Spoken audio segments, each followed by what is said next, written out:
Welcome to It's All About the Questions, where learning to ask the right questions can help you achieve lifelong success. Now, here to help you ask all the right questions is award-winning author, international speaker, and business strategist, Laura Stewart.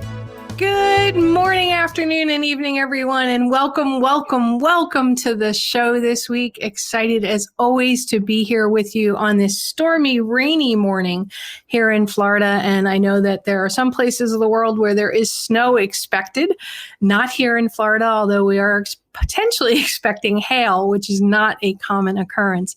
But what I love about this show is my listeners are from all over the world. And because of that, you have made my show, my heart, my passion, my joy of my life, my baby in its own way. One of the top, my podcast is now in the top 5% globally of all podcasts that are out there. Top 5%. And that is all because of you, my listeners. I love that. I love you all. And I'd love to hear from you and have you share what resonates for you for each of the episodes of the show. And thank you for giving us that incredible ranking and helping us rank my show rank throughout the world, because my goal, my wish for this show is that it helps you, improves your life in some way, helps you grow your business. And more than that, helps you spark some sort of joy, some passion in you to live the dreams that you've always had and live them to the fullest. And perhaps if one of those days you feel like you've fallen and you need a little help getting up, that when you listen to the show, listen to one of my guests, it lifts you up and you know that you are not alone and that you are always supported. And that to me is the best thing that I can ever do, is let you know you're not alone. And there is somebody here who just wants to lift you up. So thank you again for helping us achieve, helping me achieve top 5% globally of all U.S. podcasts, and not U.S., global podcasts. And today I've got another amazing guest. And I met her at Steve Olsher's Virtual New Media Summit, where I was an icon of influence. And I fell in love with her. I fell in love with her message. I fell in love with her heart and her humanity. And she is an amazing person, because not only does she have a great message that we're going to be talking about, but she is an international business leader. I mean, she deals with global trade. She has worked with heads of state, top religious leaders, international business people, ambassadors. She's spoken at the UN, the World Trade Center, Congress. She's spoken at all these places, and she has learned that mindfulness has a different way of being looked at, especially when you're dealing with cultures from all around the world. So please welcome Denise Thomas to the show. Denise, welcome. Thank you. Welcome. Thanks for having me. I appreciate it. I'm so excited to have you here. And I know that since we last spoke, you moved, which was no small feat, because you had a generational home where multiple generations of your family lived, and you integrated all of those different aspects into your home. And I can see from your background that you're still doing that, this whole global aspect. So that I'm glad that you could be here in the midst of all of that. Well, I am too. It was a challenge, but it was something that we made it work. We're in a different space. It's still all of us. It's 4 of us. It's 3 generations in one home, and we wouldn't have it any other way. We're all quite happy, and it definitely makes a difference in the quality of life that we have, because we can all be together. So that's not something that a lot of people choose, Denise. I mean, I know when my mom moved in with me and I took 6 years from my life and my business to just be with mom, take care of mom, people were like, why aren't you putting her in an assisted living facility? Why are you stopping? Why are you not having your own life? And I'm like, I am having my own life. Mm-hmm. And one of my life choices is that I will take care of my parents. I mean, I bought a second office for my company in Florida with the plan that eventually I'd have to take care of my parents. And I took every vacation to be near them. That's not the norm in the US. It's not the norm in the US, that is correct, but it's definitely the norm with us. We are an old family, and what I mean by that is that we live a very long time. I have great grandmother that passed away at 107, great grandfather that was 109. We live until our late 90s. So it's not uncommon for us to have an extended family member. My mom is young. I mean, she's only 73 and she gets around perfect. There's no health issues or concerns for her whatsoever. We make jokes and say she's the Energizer Bunny. She'll outlive all of us. And she still works full time and has a very demanding job and career and always has. And it just works for us. It works because I think we want it to. Yes, there's always weeds in the garden, but those weeds are things that you live with because you love that person and you want to be with that person. I can't imagine my life without my mom, my husband, and my daughter in our home. And that's what makes home home. If we take a vacation and someone's not with us, it's kind of not as much fun. We always make sure that we take lots of pictures to share it with the other person that's not there. For whatever reason, they couldn't go. So we now have committed to say, okay, we take one major vacation together, all four of us, no matter what, once a year, so that we have those memories. And my daughter doesn't know what it's like not to have her grandmother, down the hall or downstairs where she can go and play games or talk or share. It's not uncommon to hear them giggling at 2:00 in the morning because they're up talking. She's 13 now. So, it's not uncommon to wake up to that sound. That's one of the things I miss with my family, my immediate family being gone, is those midnight chats or the 8:00 in the morning chats or, noon, whatever it might be, where some random conversation sparks this nugget that you never would have gotten otherwise. So no, it's gold. It's gold to hear the stories. It's gold to find out. I remember one story with my husband. This was before my daughter was born. My great grandmother said, "I remember the first automobile." And she said it just like that. And she leaned in and we laughed. And she said, that's what they used to call them. It wasn't a car. It was an automobile. And she told us this whole story about, how they had to crank it and how she thought that was the craziest thing she ever saw. She goes, "My horse, Bessie, moves faster than that car." I said, "Of course the horse's name was Bessie." And she goes, "Yes, all the horses were Bessie." So, you think about that and it's like, wait a minute, this was a pivotal moment that she saw this transition, and she can tell us about it. Who thought? With the ages of your family members, the longevity, what they've seen in the course of their life is, gosh, you wish you could have recorded all of their experiences because they've seen the world turn, they've seen the world change, and they've seen the world not change. Right. Yeah. The not change part is the part that I know I personally struggle with nowadays is how could this still be happening? How could those things still be? How could there still be poverty? How could there still be racism? How could there still be, people who just don't seem to care and have greed and all of that stuff? You are in international business. You're dealing with cultures from all over the world. Do you see these same kinds of things that you see with when you have conversations with your family? I know other cultures, generational homes are the norm, sometimes not for the good, right? Because there's some cultures, there's a subservience level to that as different family members move in. But what do you see from your perspective with that? Well, I think it's really interesting because globally there's a pivot happening where people are a lot more aware of what's happening around them. I think because we have the news and they're telling the stories over and over again, you don't get away from it. So when you see suffering in one culture, you ingrain yourself to it because you see the suffering in your own culture, in your own way of life and the way things are done. I think that the pain point for people that are a little more enlightened as it relates to suffering, let's just pick that as a subject, it's harder to stomach.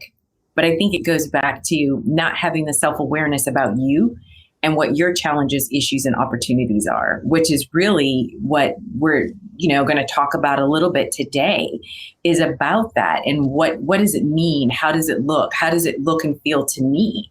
And when you internalize it and make it personal, then you can grapple with it a little better. And I believe your compassion level goes up, your compassion level for humanity goes up, and you begin to make this little bit of a pivot to see it a little differently. I think that the suffering of man is really and truly, in most cases, man's inhumanity to man.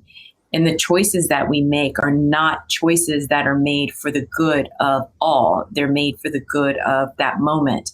And some of the decisions are made, I think, in part because of selfishness, but also it's in part because we perish for a lack of knowledge. We don't know and understand always what we're doing.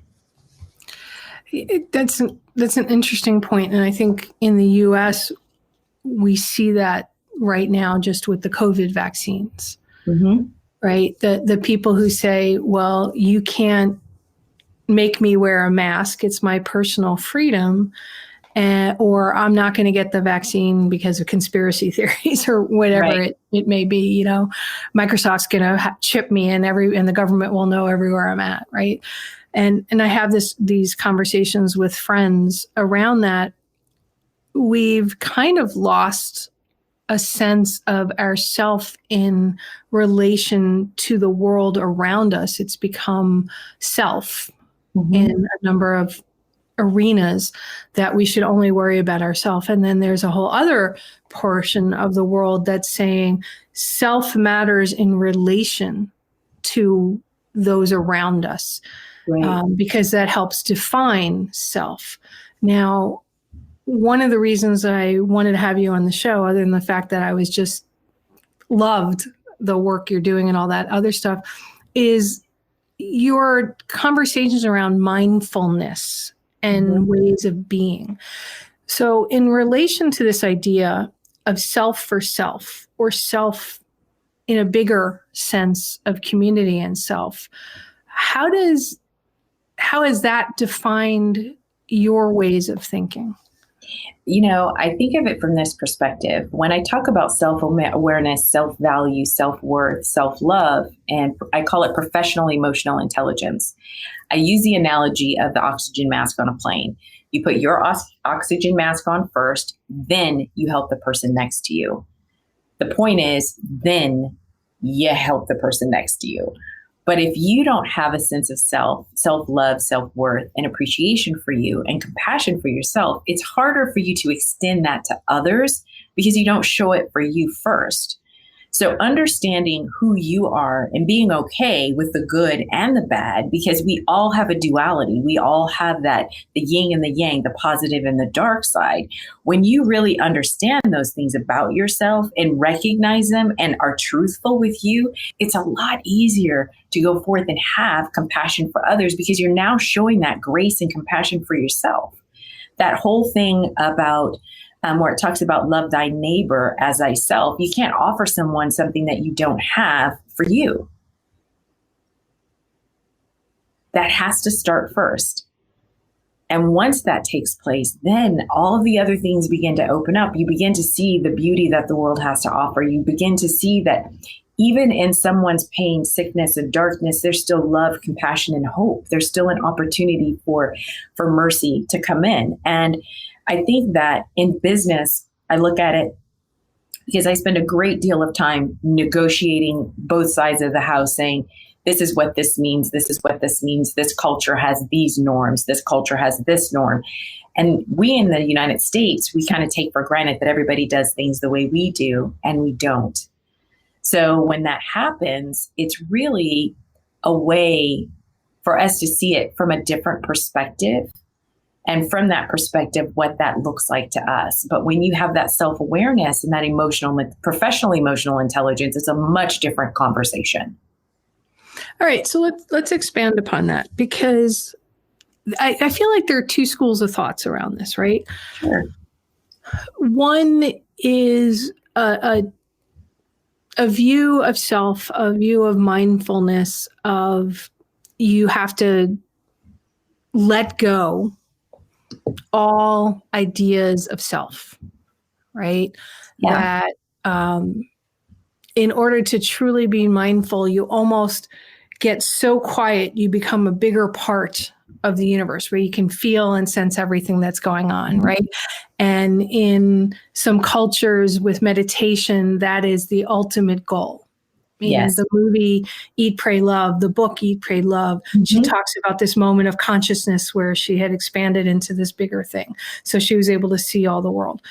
In other parts of the idea of mindfulness, it's getting quiet so that you know exactly what you want to do, and all the extra stuff just sloths away and you can be hyper focused to whatever you want to do. I just heard this again the other day from a Christian. I'm Christian Catholic, right? Raised another Catholic friend of mine that I should never meditate. I should never do yoga. I should never do any of these things because being mindful is going to let the devil in. Can you expand upon that with this whole idea? Because you have this really cool concept that includes a bee and gardens that to me takes all of those different ideas of mindfulness and makes it universal. It's the analogy is BEE Mindfulness, which is a bumblebee, benefits everyone everywhere.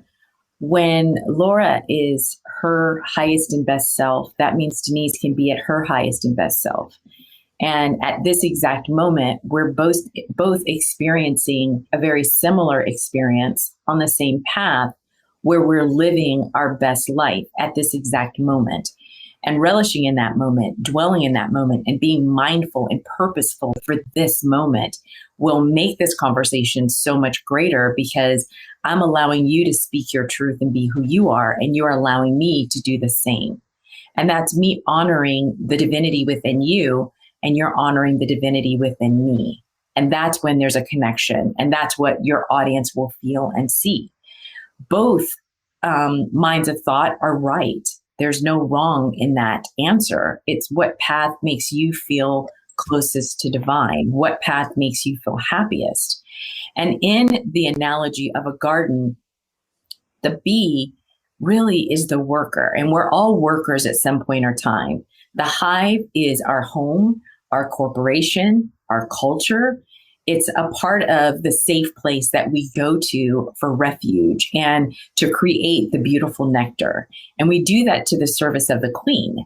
But the queen is really the heart and soul of who we are as a people, as a company, as a person, as an individual. And that's why you're doing it. And then you go from flower to flower to flower, pollinating, but you don't sit there and say, well, I'll go to this flower because it's blue, or that flower because it's red, or that flower because there's a beautiful hummingbird that's always there and I want to see it. You just naturally go and follow the rhythm of your life in tune, in step, with a sense of ease, and you're mindful about your work because you're clear on what your goals are. And for you to be able to say, this is what I want, and have clarity about that, there does have to be silence. And what people seem to forget is that we have bombarded ourselves with noise, chatter from all of these directions, and we no longer feel comfortable in silence. And in silence is the gift that we give ourselves just by sitting in quietness, in stillness, in oneness, connection with divine and connection with the universe. And I know those are words that some people like, some people don't, but say connected to the earth in and of itself. Just that sense of peace that comes along with it. When you allow that to be, you are a far more mindful person. Your self-awareness, self-worth, self-value automatically begins to rise up within you. And not in a negative way. It comes very positively. Your professional emotional maturity. Your emotional maturity will come up in your home, and it begins to be a ripple effect. And that's when we'll start to see a lot of change in the world that we want to see, that we all want to experience. And I just use the garden as an analogy to help people better understand. And it gives you a point of reference to think, okay, in this moment, am I being a mindful bee, or am I just being a bee that's buzzing around from flower to flower, just busy? Or is this meaningful? So many thoughts went through my head when you said that, but the one that's sticking is my mom. Okay, my mom loved to garden, and she had an incredible green thumb. We always joked that my thumb was black. So is mine. It's okay. But she said, Laura, it's because you just really don't care about gardening. It's not your thing, right? I love the beauty of the garden, but give me stuff that doesn't require me to remember to water it, or to deadhead the flowers, or to put fertilizer down, right? I need a garden that just blooms on its own. But what came up when you were talking was my mom. She would plant certain things in certain areas, and then she would see that it wouldn't flourish. And then she'd go, okay, well, I need to put more fertilizer here. I need to put more, and it was basically more attention to that area. Or she would actually uproot a plant and move it to a different area where it could flourish and get the attention that it needs from the sun, the bees, the flowers. Or she might plant some additional things that would bring additional nourishment to it.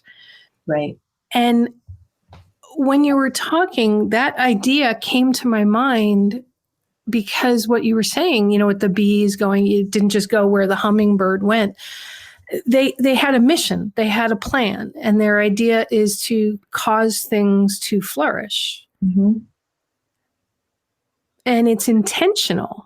So what I'm hearing you say is getting quiet. And if this is not where you were going with it, just say, nope, Laura, not it. Okay.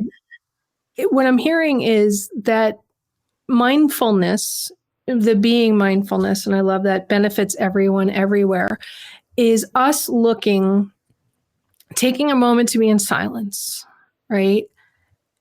Understanding what we need and what we want in relation to our environment everywhere. And if need be, shifting things, letting go of things, adding things to help us flourish. And we can't get that unless we are being mindful. Yeah, with our own space, with our own identity and our own sense of self-worth, self-value. What your mother did in tending to her garden is an analogy for life. You're tending to the garden of your life. And when you're transplanting plants or moving them around, you're doing it for a specific reason, so that that flower may thrive and grow and flourish. I had a friend tell me this analogy, and I use it all the time. There will always be weeds in the garden. And a weed, we often pull up and get rid of it and throw it into the fire. But some weeds, truthfully, are beautiful. Some weeds actually can help your garden thrive. You just have to know what weed you're going to keep and what weed you're going to release. And when your mother's tending to the garden of her life, and to the garden in the natural sense of her moving flowers, she's expressing love, gratitude, appreciation, the sense of peace and thanksgiving, and a mindfulness about the process in which she's going through in tending to these plants. And when we put that type of energy into people and into our work, our good works, it expands humanity, it expands compassion, and it makes the world a better place. And I think that a lot of people don't know this, but excuse me, when you plant vegetables in a garden, food in general, you tend to that garden, the nutrients in that food ingrains to you, and it'll actually begin to produce that nutrients that your body needs to help you live a healthier, happier life. So it's naturally reciprocated in nature for us to tend to the garden of our lives, that there's some reciprocation back to us. And that's what I think we forget. The plants do it for us, And human nature is we will do it towards one another, but we first have to get this house in order, our heart self, our true self, and be truly mindful, loving beings. And that's who we are. Naturally, that's who we are. It's not a bad word to say the word love. It's not bad to say compassion. It's not bad to say that. Those are things that business has shunned. But in recent years, it's becoming more and more apparent that we have to look at the world differently and we have to behave differently if we want to succeed and if we want to continue to thrive.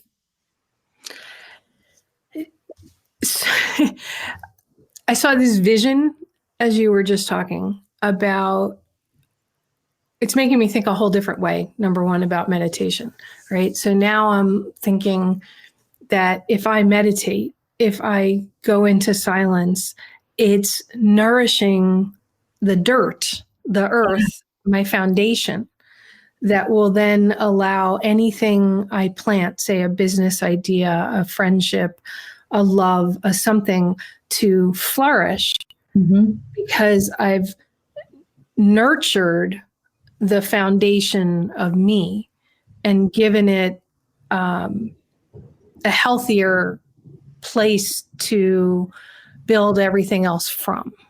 I never thought of it that way, Denise. To me, meditation is a beautiful experience. And I tell people this all the time, is that prayer is us talking to God. We're talking. Meditation is you're zipping your pie hole up and God's talking to you, and you're giving him the opportunity to do that where you can actually hear and not be surrounded by all the chatter. And that what meditation does is it really does plant you, root you in such a way that you expand physically, spiritually, emotionally, socially, financially. You just expand in every possible way. And you're so much happier because you have that moment of time where you stop and you focus on absolutely nothing. And that's very difficult to do in the mind of that chattering mind. But silence to me is focusing on love. So when I go into that space of meditation or the silence or into the gap or whatever you choose to call it, nirvana, I focus completely and purely on love and connecting to love. That's the experience. And then everything else fades away. BEE Mindfulness came to me through meditation. Share Divine Love came to me through meditation. I wouldn't have heard it otherwise. How do you implement that into your life when you come out of your meditative portion of your day? I have no purpose. Okay. I just say, I choose to walk a path of love, and I choose to be an enlightened human being that shows compassion to all humans, to all things. That's it. It's simple. I don't have anything beyond just simply being who I am and accepting myself that day, because we have good days and bad days. We're human, just like everything else. We all have off days.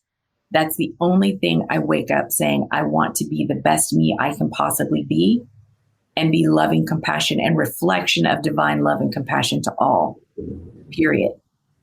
And it's literally that simple for me. I don't complicate it any further than that. Yes, I have goals. Yes, I have dreams. Yes, I have ambitions. But I know that each and every one of those things will, note what I said, will come to me in time, in season, on time, purposefully and perfectly. And that's the expectation. Nothing less, nothing more.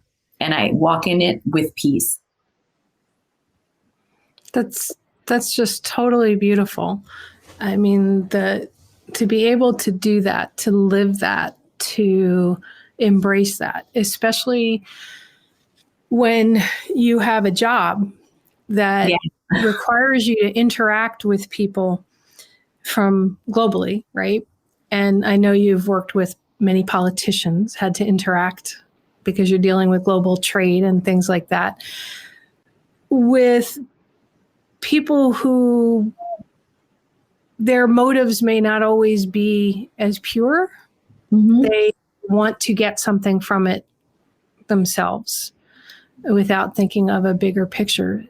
How do you keep your center when you're dealing with all these different cultures and personalities? I'm a relationship person. And I think one of my natural gifts is an affinity to develop a sense of trust with people fairly quickly. That's something that's really important to me, and it's super important within my job and my work. And I recognize that we all come to the table with our own agendas, spoken and unspoken. And we have to maneuver through that with caution. But I also say that when I send loving compassion first, and we want a positive outcome for a specific reason, when you can find the common goal that each party wants and you move on that one goal first and foremost, that makes the biggest difference. So you focus on what's working and what's right. And some projects work, some projects don't. And they fall apart for 1,000 different reasons, and they work for 1,000 different reasons. You never know until you get in there and you do the deep dive. But if both parties have the heart and mind inclined to success for a specific goal to achieve this, then usually they can find a way to work through it. It's when the goals are so far apart and so polar opposite that it's harder to make it work. Those take a lot longer and a little more time, but in time, even those sometimes come together. You're always navigating and negotiating around, I'm going to go back to the garden analogy, weeds in the garden. And you know that you have to live with that weed, and this is a weed you're going to have to work with, and you're going to have to figure it out.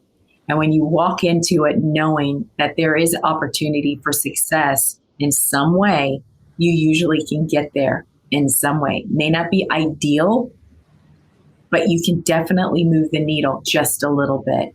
It's kind of like, another analogy is starfish. You know, they're all washed up on the shore. The guy picks up one and he says, he tosses it, I help that one.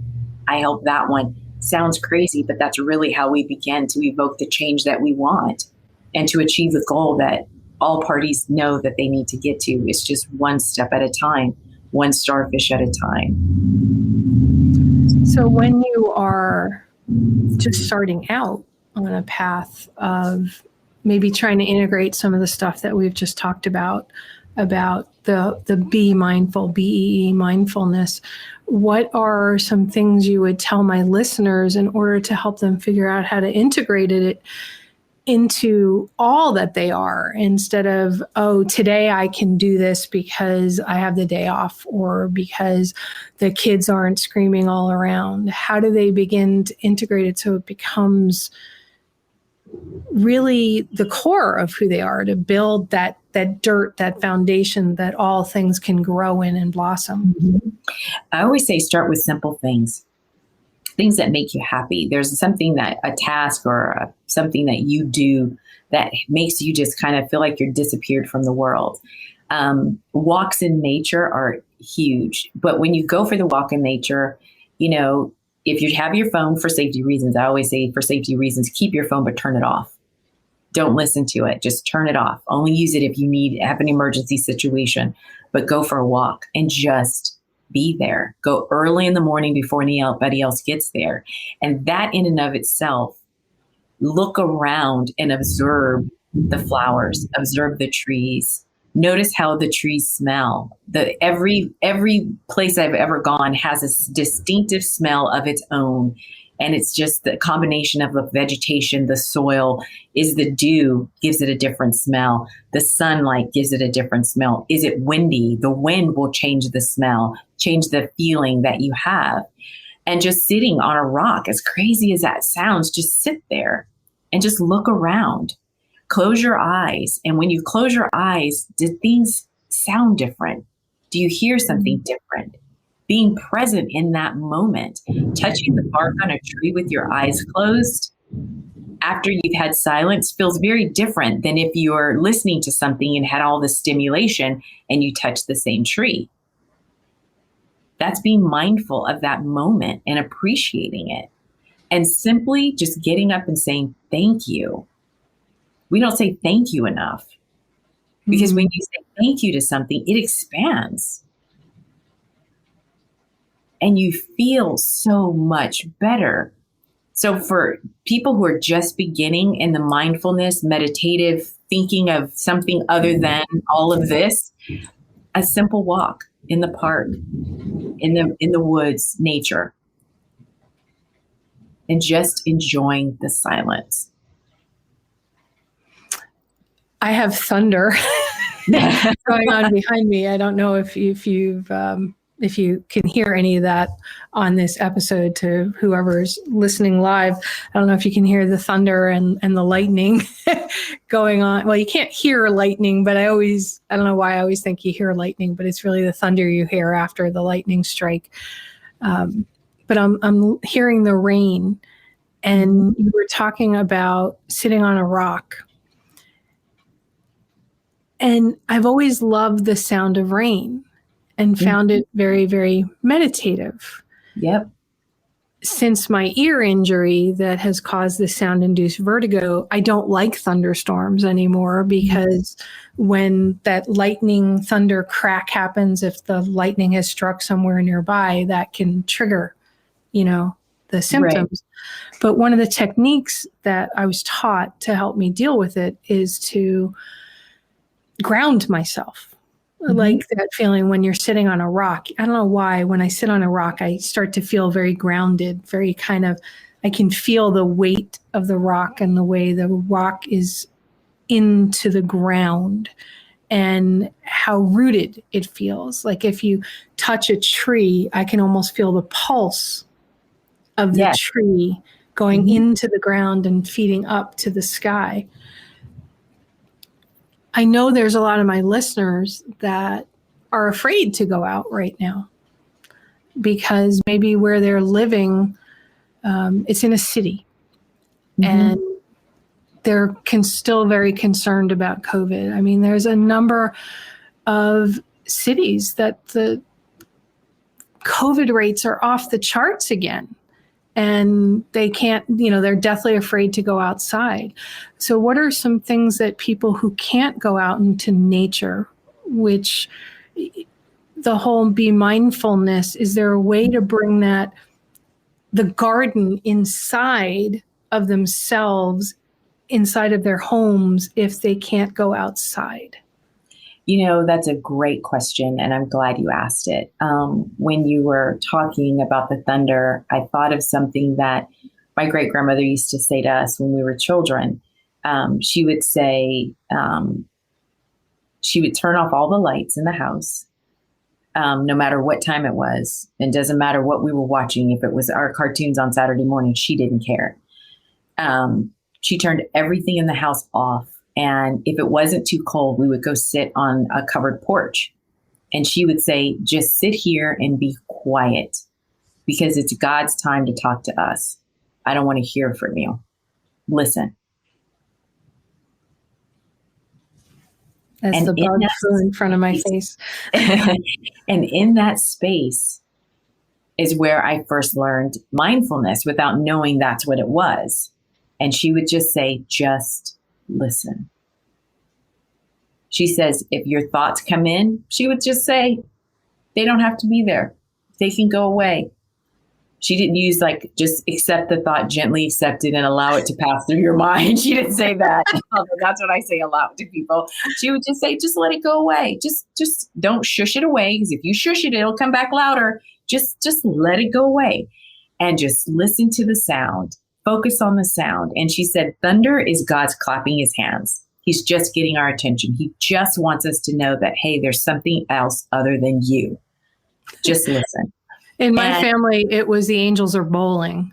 See, I love that. And when you were talking about lightning doesn't make a sound, lightning actually does make a sound. It crackles. And you have to be quiet, and it has to be the right situation, but you can hear the crackling of the lightning crossing the sky. And then there's the thunder. So maybe I've always heard that and never realized that's what I heard, because I always thought lightning had a sound, but everybody keeps telling me, no, you're hearing the thunder. There's a crackle, because you can, in an electrical storm, you can look up and you're looking at it. And as it shoots across the sky, it sometimes has this like little crackle or sizzle sound, that's the electricity. And again, those are things you notice when you're quiet. So for those that don't have that opportunity, there's the Dalai Lama says he wakes up every morning at 3 a.m., between 3 and 3:30 a.m., and he does it naturally. And he rises and he meditates until he feels the sunrise on his face. Well, the interesting thing is with the Dalai Lama, when he was doing a lot of traveling, that could mean anywhere in the world, he could be sitting in silence for a few hours, for 1 or 2 hours to 5 or 6. Just depends on the time of year, and it depends on where he is on the globe. And with that, I realized that in international business, how hard that is to do. I mean, because you have an alarm clock and you live by that alarm clock and you pray you don't miss a meeting because the time zone changed and you're going from one place to the next. You may be in multiple time zones in a period of a short few days. So that's really hard to do. So I recognized that and I said, how can I do that if I can't sit in silence for 5 minutes? So at 3 o'clock, most people between 3 and 4, we wake up on our own anyway. It's just natural. Most people rise and you wake up and you're irritated. Instead of being irritated, just sit up for a few minutes, take a few really deep breaths, and just say thank you. And just focus on that feeling of gratitude and love. Quiet yourself back down, lay down and go back to sleep. And we naturally have this rhythm that happens. And no matter what your faith is, that is high holy time. And at that moment and at that time, you're being called to do something greater. You can send love and appreciation out to all of humanity at that moment. And in that moment, more good will come to you, more feelings of peace, more feelings of joy, because you've now expanded human consciousness to a greater level of compassion. So I also teach meditation. And I always say, if you can't sit in silence for 5 minutes, sit in silence for 2 minutes. And then one day you'll realize I've been quiet and happy for over 15. And then you'll keep doing it. And then it'll be 20 minutes, then 30. And then you'll be like me. And one day you'll wake up, and I say wake up, but you come back to yourself, to present, to your physical being, and it's 3 hours has passed. Wow, you've meditated for 3 hours. 3 hours. And I can't explain it. It's as if time stops. And it's only a moment. And you're not asleep. You know you're not asleep. But you're in what's called a gap. And that's the space between thoughts. And that's where divine dwells. That's where we become centered. And the more you do it, the happier your life will be and the more joyous experience you'll have because you'll be far more present.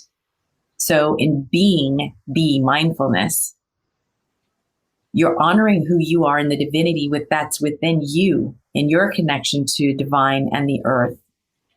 And then you're sharing that back out because you're living your best life. And that's really what loving compassion and humanity is. I know for a lot of my listeners, one of the biggest frustrations for them, right, is they have these moments of clarity.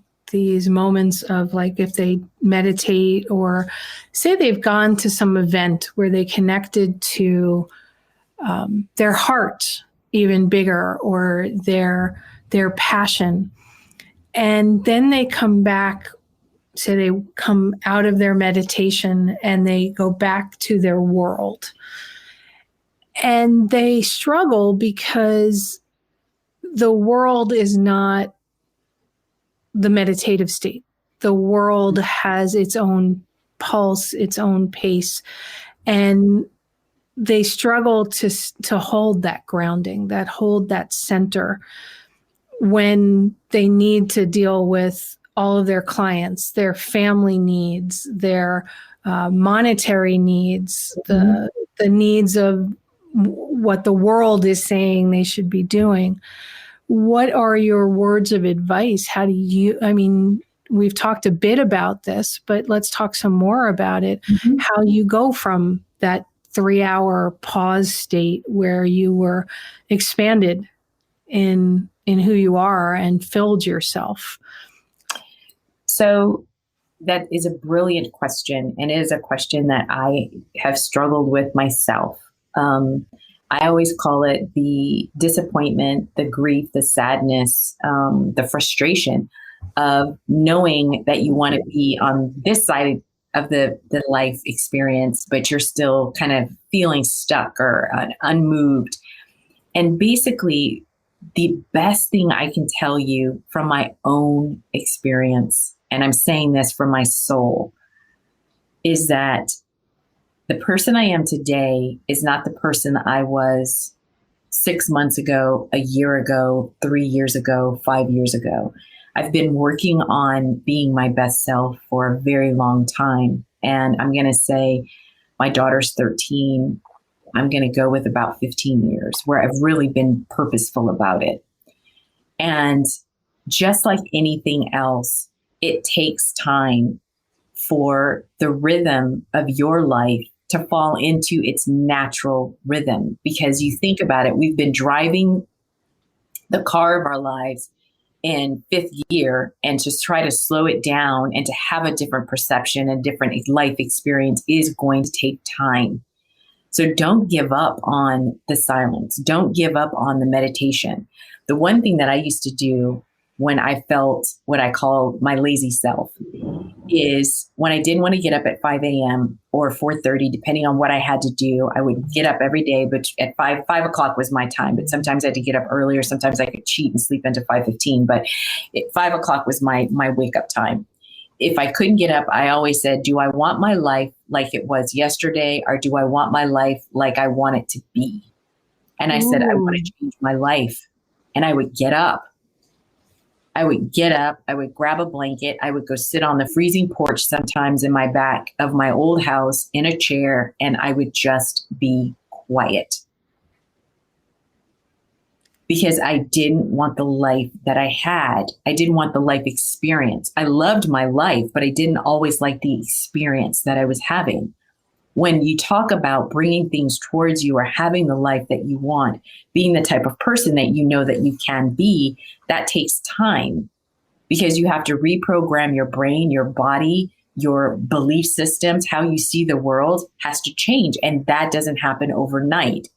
It's not like we can take a pill and be the best self. That takes time. But I wanted my life different so bad that I would get up every day, even when it hurt, with Lyme disease. After a surgery, I couldn't get out of my bed. I would work my way up and sit up in my bed, and I would say, I want my life to be. And I would do my breathing exercises and go into my meditative state. I did it without, some days with fail, but most days I would say I would give myself a B+, because I wasn't 100%, but I'd give myself a B+, because I wanted it to be different. I wanted to live and be my greatest self. And I wanted to do that for me first and foremost. Nobody else, not for my mom, not for my husband, not for my kid, not even for Divine. I wanted that for me, because I knew if I did that and I connected to Divine, then they would benefit from it. I have a far more agreeable family.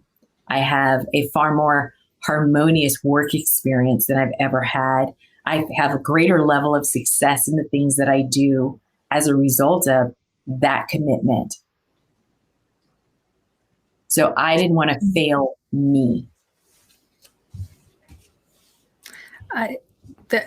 I'm writing so much stuff down. You didn't want to fail you. I mean, how many people ever really think about that? They're worried about failing others, failing their work, failing as a parent, failing as a child, failing as an employee, failing as an entrepreneur. But what if we shifted that, like you just so beautifully said, and started with, I don't want to fail me. Right. Wow, I have goosebumps, massive goosebumps, Denise. I didn't want to fail me, and I didn't want my life to be the way that it was. I wanted a different life. I wanted to see it differently. I wanted to see it with this joyful laughter, playfulness, hope, ambition that wasn't ambition for the sake of being ambitious. It was ambitious for the sake of joy and bliss and living a life filled with wonder, magic. And I look at it now and I look back, and the major shift that happened to me is the way I see it. And that's really all it is. It's my experience is how I choose to tell the story, how I choose to dissect the story. And I look at it and I'm amazed at what wonderful things are happening to me. And I know without a shadow of a doubt, with all certainty, it's because I kept getting up. Simple task. I just got up. Some days I could sit there and I would be anxiety stricken, or, my mind was running crazy. I couldn't concentrate on nothing. I was all of this hodgepodge of gray and madness going on. And I still would take a breath. And I said, if I can just get 2 minutes of silence, I will accept that. And I could usually get in 2 minutes. And I would just sit there and say, let's just try for 2 minutes more. And I didn't time it. It's just a feeling, and I said, okay, my time is up. I've got to get myself ready to go to work. I've got to get my kid ready. I've got to make sure my husband's up. My mom's doing what she's supposed to do. Dogs are fed. I'm running. And this may go on for weeks, months, where I'm struggling. I still got up because I knew that one day, eventually, I would get up and I'd make it. It would just be perfect, serendipitous. And it did. It always happened eventually. And even right now, I consider myself in a dry period where, it's not as deep, or I'm not able to manage the shifting of time. I'm in a new environment. There's a lot of movement in my life, but I still get up. Because you don't want to fail you. I don't want to fail me. Oh, I love that. Last thought that you want to leave my listeners with. Love is the key to everything. Literally love. But you have to love you more. Love yourself and know that no one can love you like you do. And that once you plug into divine, that energetic frequency of love will expand in such a way, it really will become the umbrella for your life. And I'm using that analogy because your logo is an umbrella and I can see it, but I love that because it does. It just will carry you through everything, and it'll allow you to make better choices. It'll allow your life to expand in such a way that you feel as if the earth is rising up to meet your feet. You talked about sitting on the rock and feeling grounded. The most important thing we can do as human beings is feel grounded to the earth and connected to divine. It's kind of like that tree of life. The tree, the roots are going down to the core of the earth. The body is us, and the branches are what we're connecting to divine. But in that tree, we have life.